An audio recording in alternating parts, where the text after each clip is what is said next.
nom du Père et du Fils et du Saint-Esprit.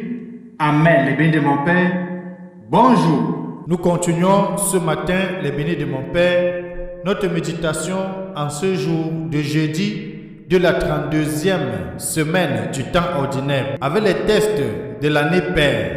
Deux textes vont nous aider aujourd'hui à rester en communion avec l'Éternel des armées.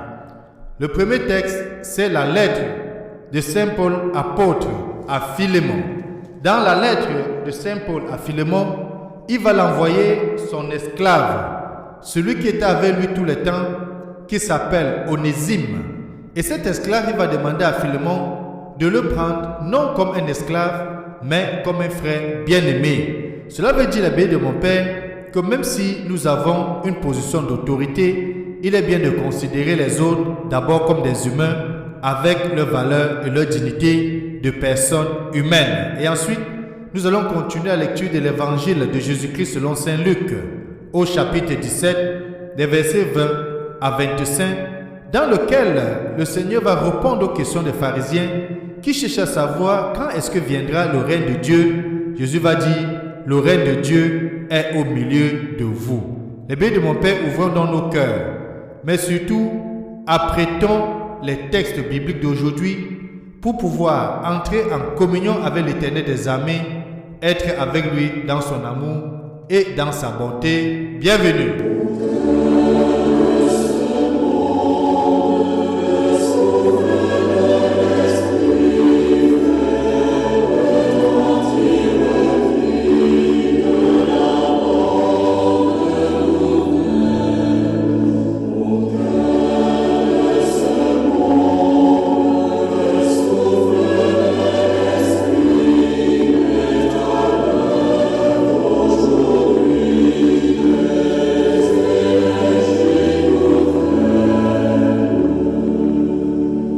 Au cœur de ce monde, le souffle fait retentir la bonne nouvelle.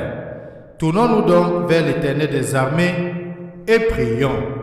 Tu as voulu, Seigneur, que Saint Albert mérite le nom de grand pour avoir su concilier sagesse humaine et foi divine. Accorde-nous à l'école d'un tel maître, à travers nos progrès dans les sciences, de mieux te connaître et de t'aimer davantage. Par Jésus-Christ, ton Fils bien-aimé, lui qui vient règne avec toi dans le du Saint-Esprit, Dieu maintenant et pour des siècles.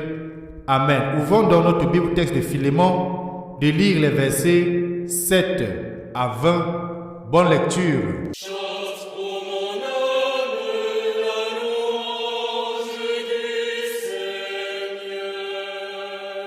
Le Seigneur garde à jamais sa fidélité. Il fait justice aux opprimés, aux affamés du temps de pain. Le Seigneur délie les enchaînés. Le Seigneur ouvre les yeux des aveugles. Le Seigneur redresse les accablés. Le Seigneur aime les justes. Le Seigneur protège l'étranger. Chante, ô mon âme, la louange du Seigneur. Il soutient la veuve et l'orphelin. Il égare les pas du méchant. D'âge en âge, le Seigneur régnera. Ton Dieu aussi on pour toujours. Chante, ô mon âme, la louange du Seigneur.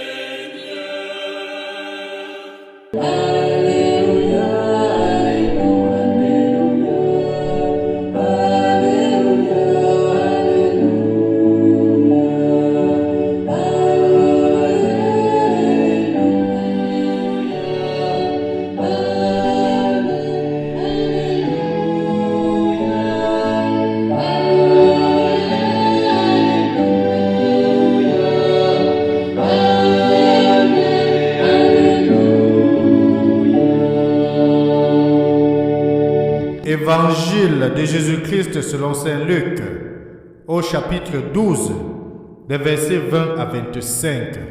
En ce temps-là, comme les pharisiens demandaient à Jésus quand viendrait le règne de Dieu, il prit la parole et dit, « La venue du règne de Dieu n'est pas observable. On ne dira pas « voilà, il est ici » ou bien « il est là ». En effet, voici que le règne de Dieu est au milieu de vous. Puis il dit aux disciples, « Des jours viendront où vous désirerez voir un seul des jours du Fils de l'homme, et vous ne le verrez pas. On vous dira, voilà, il est là-bas, ou bien, voici, il est ici. N'y allez pas, n'y courez pas. En effet, comme l'éclair qui jaillit illumine l'horizon d'un bout à l'autre, ainsi le Fils de l'homme, quand son jour sera là. Mais, auparavant, il faut qu'il souffre beaucoup et qu'il soit rejeté par cette génération. » Acclamons la parole de Dieu. Louange à toi, Seigneur Jésus-Christ. Le règne de Dieu est au milieu de vous. La Bible de mon Père, c'est ainsi que Jésus répond à la question de ces pharisiens en ce qui concernait quand est-ce que viendrait le règne de Dieu. Bien sûr, vous et moi, nous sommes aussi tentés de bien savoir quand est-ce que viendra ce règne de Dieu pour mieux nous apprêter. Mais hélas, le Seigneur avait déjà répondu dans un de ses textes en disant que nul ne sait le jour, ni lui-même, si ce n'est le Père qui l'a envoyé. Et attendre en même temps ardemment et patiemment, sans prétendre voir arriver la chose, ni savoir du tout comment elle surviendra, voilà qui est très difficile. Quand arrivera le royaume? Quand le règne de Dieu arrivera-t-il? Demande-t-on avec les pharisiens. Nous nous y joignons à cette question. Et certains de se livrer à des calculs. Rappelons-nous les bénis de mon Père. Peut-être vous avez eu entendre cette histoire où vos parents ou vos grands-parents vous ont dit que certains sectes chrétiens avaient annoncé la venue du royaume des cieux autour des années 1976. D'autres avant parlaient de 1914.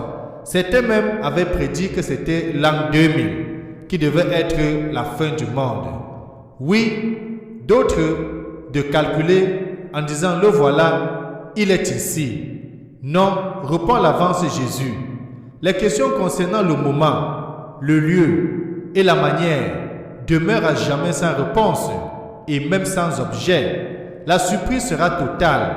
Elle pulvérisera toutes les fausses questions. Imaginons très bien, le Seigneur l'avait bien dit, que nul ne sait ni le jour, ni l'heure. Mais le seul conseil qu'il pouvait nous donner, c'est de demeurer dans la prière. Veiller et prier, car nul ne sait ni le jour, ni l'heure. Et Saint Paul va aller très loin des analyses en disant, d'un clin d'œil, comme le son de cloche sonnera, et puis il y aura l'enlèvement. Ça sera la fin des temps. Tu seras dans le champ, on va enlever un et laisser l'autre. Tu seras dans ton lit en train de dormir, un sera enlevé, l'autre restera. Etc. Oui, nul ne sait ni le jour, ni l'heure. Mais la Bible de mon Père, de cet avenir attendu, les paroles de Jésus nous ramènent au jour du Fils de l'homme, c'est-à-dire au temps de l'incarnation. Le règne de Dieu est au milieu de vous, dit-il dans l'Évangile. Pour le reconnaître, il faudrait que les pharisiens croient et comprennent que ce règne, c'est Jésus lui-même et de croire à ce que Jésus dit. Jésus est la passion qu'il voit poindre, les annonce déjà la cloche et ce qui va se passer. Aujourd'hui, béni mon Père, le royaume n'est-il pas encore et toujours au milieu de nous? Ne se trouve-t-il pas on germe partout où l'on se souvient des jours du Fils de l'homme, où l'on attend son jour et où l'on traduit ce souvenir et cette espérance en amour et en ferveur? En d'autres termes, le royaume de cieux est au milieu de nous, Jésus l'a dit.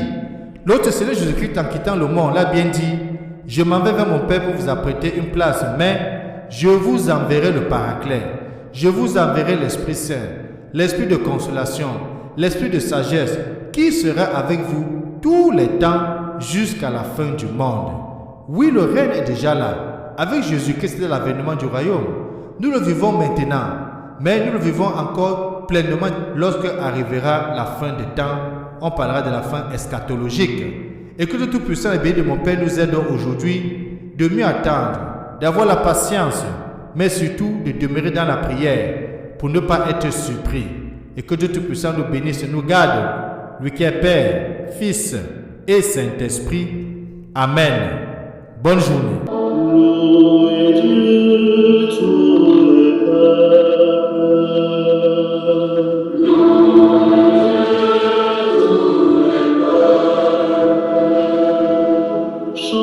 vu sa grande gloire. Chantez sa gloire.